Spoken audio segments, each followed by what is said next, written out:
So today on the podcast, we continue our story of Disney legend Mary Blair. Mary's work with Disney is arranged largely in the 1940s and early 1950s, and then again into the mid-1960s and early 1970s.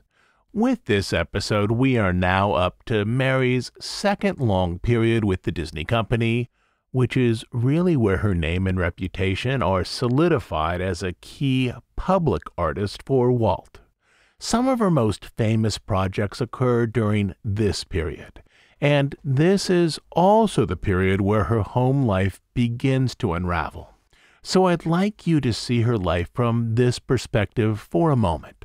In terms of her art, she is often drawn to idealized representations of children who express warmth and joy, but in terms of her own complex life, elements of warmth and joy are beginning to unravel, at least in certain corners of her existence, leaving a fairly wide gap between what populates her formal imagination and what she places into art that she creates for Disney and others.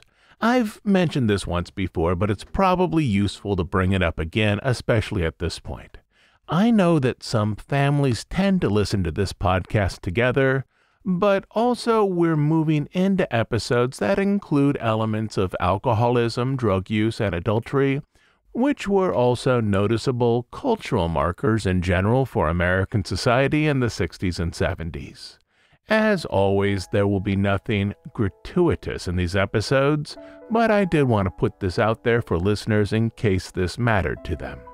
And also I wanted to put it out there so listeners can begin to notice the wide gap between Mary's personal experience at this point in her life and what she wanted to communicate through art, including some of her best-known and most influential projects. And with that, I think we are all ready to roll. By 1963, problems were bubbling up inside of the Blair household.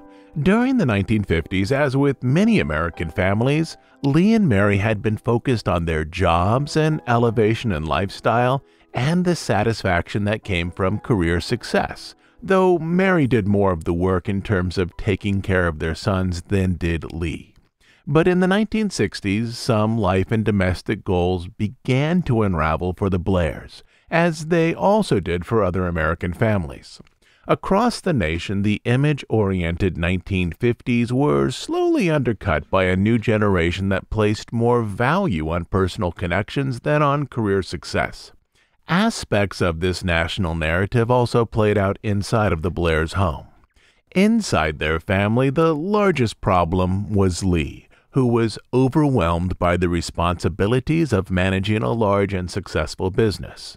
At his core, he remained an artist, but one who rarely had an opportunity to draw or paint due to the time needed to run film and TV graphics. By the early 1960s, he was spending a great deal of time away from home. Some days he drank too much. Occasionally he was able to paint, but not nearly enough to restart his career as a gallery artist. To create new work, he occasionally hired a live model, typically a young woman who posed nude. As Mary related to her friends, she believed that Lee was occasionally sleeping with these models. During these years, Mary never considered divorcing Lee, though there were likely incidents that would have justified a separation. One of the big problems concerned her sons. As work demands expanded, Lee pulled back from the boys. In response, Mary spent extra time with both Kevin and Donovan, trying to help them find a path through adolescence. Donovan was the easier of the two, as he was interested in art. Even as a teenager, he possessed clear abilities. With some guidance, perhaps, he would end up in art school, essentially repeating the early pattern of Mary and Lee's own careers. Kevin was a little more difficult, as his strengths were far from those of Mary and Lee. In school, he was slow to grasp some subjects. He remained somewhat quiet, but was very good with math. One family friend speculated that Kevin's performance as a student contributed to Lee's frustration as a parent. All his life, Lee had found that with modest work, he could master almost any subject, from his early interest in engineering and architecture, to later interest in watercolors, animation, and more recently to his interest in sailing. Even his role as a business owner and manager came easily to him, though he didn't always find the work satisfying. Lee was confused as to why Kevin struggled to communicate clearly and to grasp key concepts in school, at times suspecting that his son wasn't applying himself. Kevin's big interests were in math, technology, and the type of rockets then being developed by NASA to explore space. Essentially, Kevin excelled in the few areas in which Lee had little aptitude or interest. In 6th and 7th grade, Kevin loved rockets. Everything from reading about them to making models to watching televised launches on TV, including the Mercury Atlas 6 mission in which John Glenn became the first American to orbit the Earth. If Lee's imagination was engaged through the experience of art specifically, by reshaping what he saw into more aesthetically pleasing or meaningful presentations, Kevin's imagination was engaged by technical tools that might lead humanity into experiences beyond Earth. Though Mary didn't always understand the technology central to Kevin's interest, she saw how these topics excited him in the same way that art excited her. As Lee either didn't have time for Kevin's ambitions or an ability to understand them with depth, Mary did what she could to encourage them. On May 15th and 16th, astronaut Gordon Cooper orbited the Earth 22 times as part of the Mercury Atlas 9 mission. His flight set a new U.S. record for time spent in space, specifically for 34 hours. Following his successful return, NASA arranged for Cooper to fly to Washington, D.C., where President Kennedy awarded him the National Aeronautics Space Administration Distinguished Service Medal, and where later he addressed a joint session of Congress. The following day, Cooper appeared in a ticker tape parade in New York City. The parade took place on Broadway, moving through the skyscrapers of the financial district. This section of Lower Manhattan was sometimes termed the Canyon of Heroes, as spectators watching parades from the upper stories would throw out lines of ticker tape, that is, long strips of paper from a stock ticker machine, as a hero passed by below. On this day, Gordon Cooper, along with 5 fellow astronauts, would be the heroes. On that Wednesday, May 22nd, Mary took time away from work and accompanied Kevin into the city, hopefully to catch a glimpse of Cooper and the other astronauts. But the crowd along the parade route was massive. Though New York police no longer offered official crowd projections, City Hall estimated that there were between 4 and 4.5 million people along the route hoping to see the astronauts. The crowd was so large that the city deployed 5,500 police to support the event. Spectators chanted sayings that included Gordon Cooper's nickname, such as, "Well done, Gordo." Because of the crowd and because Kevin was on the shorter side, he mostly saw spectators before him and the wheels of vehicles moving along the street. Understanding his disappointment, Mary considered her options. She knew 2 things. First, after the parade, the city was hosting a luncheon for Cooper at the Waldorf Astoria, where he'd also received the city's Medal of Honor. And second, she knew that Walt Disney was at the Waldorf Astoria, where he was meeting with executives about pavilions that he was developing for next year's New York World's Fair. As Mary herself later explained, "Well, Walt is in town and he's over at the Waldorf Astoria, and that's where we're going." Though Mary hadn't previously asked to meet Walt, she took Kevin to the Waldorf in the hope that Walt, if they came across him, might be able to arrange something for Kevin after the official luncheon was over. Once at the hotel, Walt and Mary briefly talked shop about the pavilions that Walt's design firm WED was creating for the New York World's Fair, but apparently Mary and Kevin were too late to get a good look at Cooper. Once Walt understood the problem, he walked over to Kevin, who was sitting in a chair and sipping a Coke. Your mother says you came to see the astronauts and didn't really get to see anything." Kevin nodded his head. Walt then put his hand on the boy's shoulder. "I'll see what I can do," he added. About a week later, Kevin received an envelope. Inside of it, on Waldorf stationery, was the signature of not only Gordon Cooper, but 6 of the original Mercury astronauts, essentially all the astronauts from various missions who had gathered for Cooper's parade in New York. For Kevin, the receipt of these signatures was one of the most memorable events of his childhood. For Mary, it was another demonstration as to how much Walt looked out for her and cared about her family. Beyond this, there was one more aspect about this meeting that was important to Mary's career as a commercial artist. The meeting happened just as Mary was being invited back to the Disney organization, an opportunity that would forever change her life. In May 1963, just as Gordon Cooper was orbiting the Earth, Mary was moving back into Walt's orbit as well, with a new job that would bring her a level of success and public visibility she'd not previously experienced.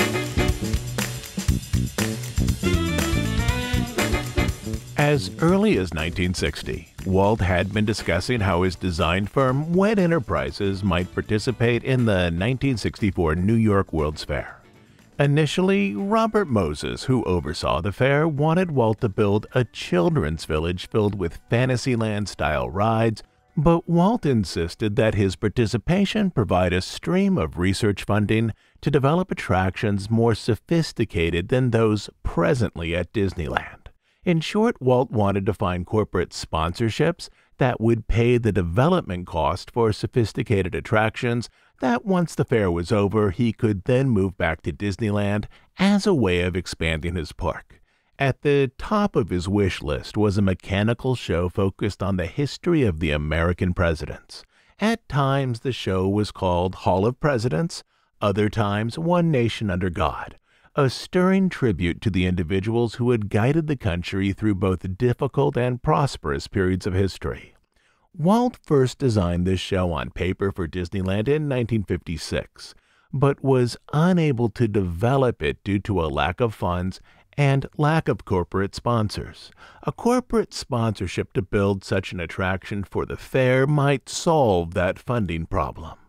In the spring of 1961, Walt set up a presentation room in Midtown New York at the Johnny Victor Theater in the RCA building, a location better known as 30 Rock, to show corporate executives his vision for an animatronic show featuring all 35 U.S. presidents arranged on a single stage from Washington to Kennedy. In a letter sent to possible sponsors, Walt explained that this show would be a dramatic presentation of our constitutional form of government and the role presidents play in preserving the Constitution. The presentation would be held on June 28, 1961 at 2 p.m. Though Walt himself couldn't attend, executives from WED and Disneyland would be on hand to explain the concept and answer questions. As the Disney team then envisioned it, a World's Fair show building would ideally hold 2 theaters, each capable of seating 1,250 guests, with each show lasting 25 minutes, giving the combined attraction an hourly capacity of 5,000 visitors. Jack Sayers, a Disneyland manager, oversaw the presentation at the Johnny Victor Theater, and afterward he remained in New York for the entire week with a temporary desk at the Disney office on Madison Avenue to answer questions from interested executives.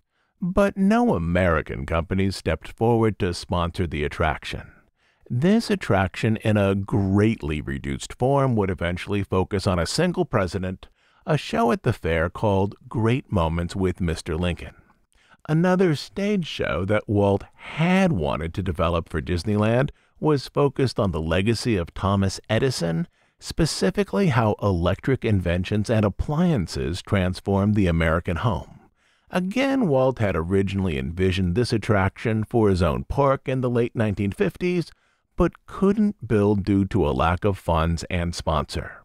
For the fair, General Electric agreed to sponsor the show as a centerpiece attraction in the WED-designed pavilion called Progress Land. The third Disney-developed attraction would be the Ford Magic Skyway, in which guests moved through an enormous show building, riding in Ford cars to see elaborate show stages arranged by Disney artists. Disney's original plan was to create an indoor road trip past recreations of national parks and other natural wonders. But when Ford executives pointed out that this concept was too close to the current advertising slogan for their main rival, "See the USA in a Chevrolet," Disney pivoted to a new design theme, a trip through time to follow the history of transportation, from early handmade carts during the time of cave people up through cars designed for the near future. Each of these attractions, even Lincoln, was far more complex and in some cases larger than any existing attractions at Disneyland. As such, most Disney managers believed that the development of these three attractions would not only consume WED until the fair opened, but would also push WED artists and engineers into new creative and technological space. But then Disney received a request to develop a fourth attraction. In February 1963, about 11 months before finished attractions needed to be shipped from California to the fair, Pepsi-Cola approached Disney managers with a request to develop one more attraction, one that Pepsi would underwrite, but would benefit UNICEF, the United Nations Children's Relief Charity. The attraction ideally would present children of the world singing their national anthems and would speak to peace between nations. The Pepsi executives didn't approach Walt directly, rather his chief of construction, Joe Fowler. Fowler, understanding that most Disney artists and engineers were stretched to their breaking point, suggested Disney pass on this proposal, even though Pepsi had been a longtime sponsor of the Golden Horseshoe Revue at Disneyland, and UNICEF was a worthy charity. When Fowler explained his rationale, Walt didn't much care for his opinion, at least as it related to this one ride. "I'll make those decisions," Walt said. "Tell Pepsi I'll do it." On February 15th, Walt arranged for a planning and feasibility study to be completed for the Pepsi UNICEF Pavilion, with an eye toward making quick, simple design choices to complete a full pavilion attraction in under a year. Beyond this, Walt liked the proposal so much that even though he was charging $1 million to Ford and General Electric for the use of his name in their promotion at the fair, he said he would waive this fee for the use of his name on the ride that benefited UNICEF. In the days that followed, Walt told his employees at the WED complex, "There's one more piece of real estate left at the fair. I'd like to put a ride there." Specifically, he wanted to build what he then called a little boat ride. In a fair dominated by corporate exhibits focused on upcoming products or tourism, this little boat ride would be one of the few attractions entirely focused on a cultural message without a strong overlay of commercialism. Marty Sklar, a WED employee, recalled that everyone understood the time limitations. There was no way you could do a completed design mechanism and get it done in that amount of time, he said. But this little boat ride, much to the surprise of WED designers, would not be little at all. It would be a boat ride through world's cultures, one of the few attractions that would gesture to the fair's overall theme, which was peace through understanding. The ride was tentatively named Children of the World, a ride that would also speak to Walt's growing interest in international culture. To begin work on this attraction, Walt needed an art director to oversee development of the attraction. The person Walt had in mind was Marc Davis. Before transferring over to WED to design attraction elements for Disneyland, Davis had been well known for animating female characters in Disney features: Cruella de Vil, Maleficent, Tinkerbell, Cinderella, and Alice. His scenes leaned toward comedy, often presenting a character's interior motivation through humorous facial expressions and gestures. But Davis's quick concepts didn't capture Walt's interest. They were angular, with the figures often arranged for visual comedy. As Rolly Crump recalled, Davis's drawings, didn't have the child look that Walt wanted. Walt then considered other options, looking for a sure path that would bring the attraction to the fair on time. By this point, WED had now spent weeks exploring designs that didn't support Walt's vision for the ride.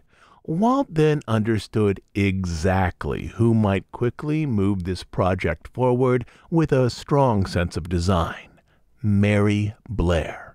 He asked Dick Irvine, who oversaw WED, to reach out to Mary in New York to see if she was interested in designing the figures for the Children Around the World attraction. This conversation would have happened either just before or just after Walt saw Mary and her son Kevin in New York to celebrate the spaceflight of Gordon Cooper.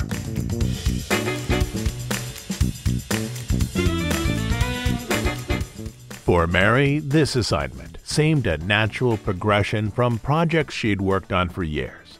The stylized Mary Blair children had started in the world of film, then migrated over to books with illustrations for titles such as I Can Fly, then found an even larger audience in advertising. From there, the Metal Gold Dairy converted one of Mary's creations into a 2-foot-tall doll, which demonstrated how her child designs might work in a dimensional form. The dolls looked best when viewed straight on. Now Mary was converting this design approach into the artwork that might define a range of mechanical dolls to be featured in this Disney attraction. But there was one unusual aspect to this unique assignment. The boat ride wasn't initially intended for Walt's Park in California. It would be installed at the 1964 World's Fair in Flushing Meadows, New York, about 10 miles from where the Blairs lived in Great Neck. The fair, along with this attraction, would be on a wide stretch of land that Lee passed most days as he traveled into the city for work.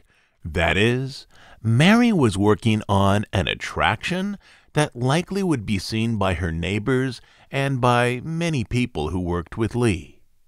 I started to work on the show in June 1963, Mary explained. At first, I made sketches at home. She understood exactly what Walt wanted. The figures featured in this ride, she said, were inspired by the little children in the Posada sequence in Three Caballeros. The ride, as it was conceived at this time, would take guests on a boat trip around the world, where groups of children dressed in traditional costumes each sang their national anthem. To support this concept, Mary initially created simple drawings of individual figures, each one representing a different country or region: a can-can dancer for France, an ice skater for Holland, a Mountie in a wide-brimmed hat for Canada, and a mountain climber dressed in lederhosen for Switzerland. By this point, she understood the proposed mechanical arrangement for each figure, with movement expressed through simple joints. Her drawings reflected this arrangement, with rhythmic bends intended for either the elbows, hips, or knees. But beyond the international overview of easy-to-identify cultures, Mary focused in on Latin experiences that she'd enjoyed through Disney. One early design featured a Brazilian dancer, dressed just like Carmen Miranda with fruit rising up from her straw hat. Another, a boy in a sombrero holding maracas, looked just like children she had seen in Mexico in 1941 and 1942. And of course, for Argentina, there was a gaucho holding bolas, just like the gauchos she had repeatedly seen with Walt in South America. All of her drawings presented the children as flat images facing viewers, with the idea that fabrications would translate her designs into dimensional form. From the start, Mary understood that this assignment would take design strategies that she'd worked on for nearly 25 years in new directions, making a physical experience based on figures she'd created for film, books, and ads. "I guess you could call it theater in the round," Mary said, "but it's really much more. The audience travels right through it in small boats. The audience moves and the performers move." With this understanding, the experience was in ways a dance between the audience moving in boats and the child figures moving on stages. Her initial assignment was to draw the figures, with other artists arranging them into staged presentations. Specifically, the background painter Claude Coates, who had recently transitioned over to WED, was to arrange Mary's designs into stages, with the figures then being built by the model shop. But Mary and Claude Coates were having trouble understanding this ride from the same design perspective. Coates' style leaned toward the realistic, creating paintings or stages with realistic depth and nuanced color. In film, some of his most memorable backgrounds for animated features define the moody European village in Pinocchio and the staggering rockwork and valley town of the Night on Bald Mountain section in Fantasia. In contrast, Mary favored imaginative spaces underscored by a flat design and populated with joyful characters. Her most memorable moments in film were the earnest and welcoming children of the Posadas sequence and the playfully flat characters in Once Upon a Wintertime. One of the first people to notice that the designs weren't transitioning smoothly from Mary to Claude Coates was Disney artist Rolly Crump. At WED, Rolly was one of the youngest, if not the youngest, art directors at the time. He was 33 compared to Claude Coates, who was 50, Mark Davis, also 50, and Mary Blair, 51. As such, he tended to look at some, but not all, of the older Disney artists with a deep sense of admiration. At the top of the list of artists who intrigued him was Mary Blair. He admired her so deeply that when he was put on the children's boat ride to develop props and toys to fill out each stage, he bought children's books that Mary had illustrated so he'd understand how to create objects that would complement her style. "I purchased her golden books," Rolly explained, "with the goal of dressing the stages so it would look like Mary built the toys." But at this point, he saw design problems enter the equation, small changes overseen by Claude Coates that removed some of the warmth and whimsy from Mary's work. "What happened was Mary started sending out these sketches," Rolly explained, "but the problem was Claude was starting to interpret Mary's sketches. I was looking at the models they were building, and I thought, this is not Mary's style. This is an interpretation of Mary's style." These observations, when noticed by others, evolved into a conversation as to how best include the charm of Mary's designs in the finished ride. At this point, sometime during the summer of 1963, WED had no other seasoned art directors to oversee the project.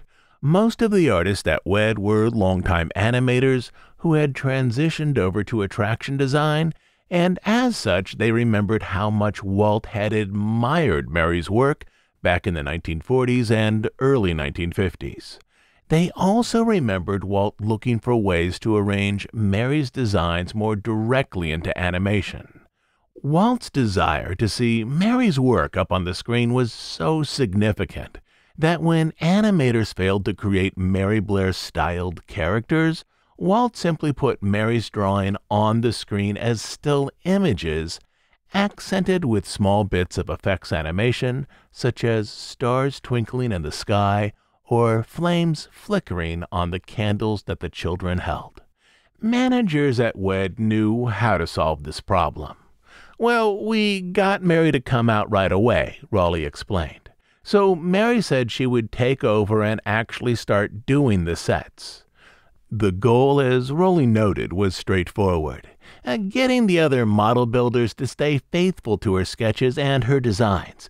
Basically, she was going to take over and be in charge of what the sets look like. In this, again, Mary was being asked to combine skills she had developed over many years: her character designs from the early 1940s, her set design work for Radio City Music Hall in the early 1950s, and her sets of how 2-foot-tall dolls might be fashioned from her drawings from the mid to late 1950s. Though back in the 1940s and 50s, Mary had made short trips to the Disney studio to participate in meetings and review her work with Walt and other artists, none of these trips had been particularly long. To oversee ride designs now, to essentially work as an art director, would require her to spend weeks, if not months, in California. She would be able to break up her on-site work into many individual trips, but still this project meant that she would be away from home for long stretches of time during the latter half of 1963. Lee still spent most of his time in the city for work. He could also be short or curt with the boys, particularly with Kevin. But as her sons were now 13 and 16, Mary made arrangements to take on this project, spending many weeks in California, both at the studio and a new WED facility in Glendale. To help with this transition, she hired a maid to cook and clean, both while she was gone and while she was home in Long Island. Lee also agreed to come to California at least on one trip while she was working there. Over the course of her professional life, Walt had been her biggest and most significant supporter, sending her to foreign countries, putting her work on the big screen, and in Christmas cards. This project was a career opportunity, she knew. It was also an opportunity to spend time with her family in California. Surely she'd be able to see her mother and sisters up near San Jose on some weekends. Beyond this, her niece Maggie was entering UCLA, a university that was a dozen miles from the Disney studio. The center point of concern, though, for her was the boys. Even though they were teenagers now, she had never spent this much time away from them, not even when she stayed in Europe to visit with Retta Scott. She was hopeful that she could manage her responsibilities at home and her responsibilities for Disney at the same time, but this was the one area about which she had doubts. Still, she was hopeful all would go well, so she packed her bags for California to live in the same city that held good memories of her early life in art, memories from long ago.